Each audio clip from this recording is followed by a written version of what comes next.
मशवरे भी हमें दिए जाते हैं ना, बहुत से ऐसे डॉक्टर्स भी होते हैं जो कहते हैं कि अच्छा आप ना, आपको इस तरह कुछ हुआ है तो आप पेन किलर्स खा लें, आप ठीक हो जाएंगे।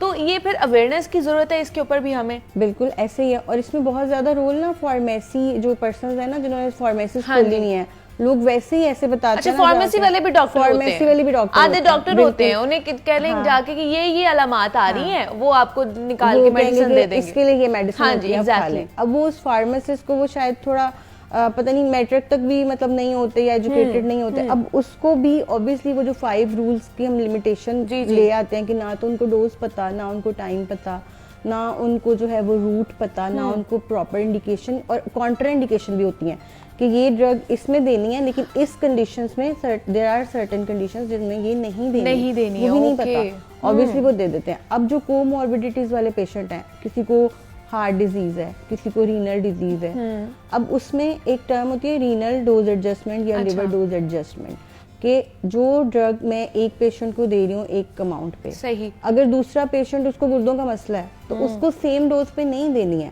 और लिवर का मसला है उसको सेम डोज पे नहीं देनी है, वो उसी डोज पे ले लेते हैं।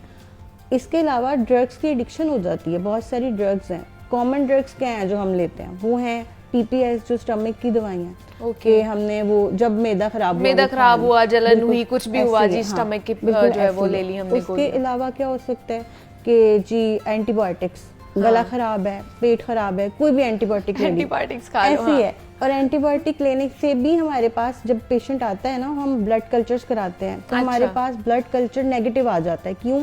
क्योंकि वो जो बैक्टीरिया होता है ना, वो या तो वीक हो जाता है या डेड हो जाता है। तो जैसे आजकल इंटेरिक फीवर है जिसको हम आम जुबान में टाइफाइड कहते हैं, उसके लिए जो 100% सही टेस्ट है ना, वो है ब्लड कल्चर। अब हमारे पास पेशेंट फीवर के साथ आया, अगर वो 2-4 किस्म के एंटीबायोटिक्स लेके आया ना, तो हमें ऑब्वियसली वो ब्लड कल्चर में नहीं आता। हम क्लिनिकली एक्सपीरियंस पे डायग्नोज कर भी लें कि इसको इंटेरिक फीवर है, तो उसमें होती है ड्रग की सेंसिटिविटी, कि ये इस ड्रग से सेंसिटिव है, इससे रेजिस्टेंस है। समटाइम वो प्रॉपर टेस्ट आता ही नहीं है, तो डायग्नोसिस में भी मुश्किल होती है। तो उसके बाद फिर कैसे आपको डॉक्टर जो है डायग्नोज करके आपको वो मेडिकेशन पे डाल सकते हैं। अच्छा, ये भी प्रॉब्लम है कि हमें पता नहीं होता कि हमें वायरल इन्फेक्शन होता है, हम उसमें भी एंटीबायोटिक्स खा रहे होते हैं। बस फीवर हुआ ना, गला खराब हुआ, हमने कोई हिस्ट्री तो क्या ये जब हम वायरल इन्फेक्शन में एंटीबायोटिक्स खाते हैं तो क्या वो बीमारी या वो चीज सिचुएशन वो लिंगर होना हो जाती है? आप नहीं, देखिए एक चीज है जिसका यहाँ पे यूज ही नहीं है। लाइक आप कहें कि एक पेशेंट को शुगर है और उसको हम ब्लड प्रेशर की दवाई दे दें, या एक पेशेंट को ब्लड प्रेशर है तो उसको शुगर की दवाई दे दें, उसका फायदा नहीं होगा, उल्टा नुकसान होगा, क्योंकि वो केमिकल है, उसके साइड इफेक्ट्स हैं, वो बिला वजह एक आप मेडिसिन खा रहे हैं। उसके अलावा हम लेते हैं पेन किलर्स, बहुत पेन किलर्स भी इवन गुर्दों को अफेक्ट करते हैं। एनसेड्स के नाम से जो पेन किलर्स हैं, एक तो हमारा स्टमक डिस्टर्ब करते हैं, उसके अलावा आजकल एक टर्म है analgesic headache, analgesia associated headache.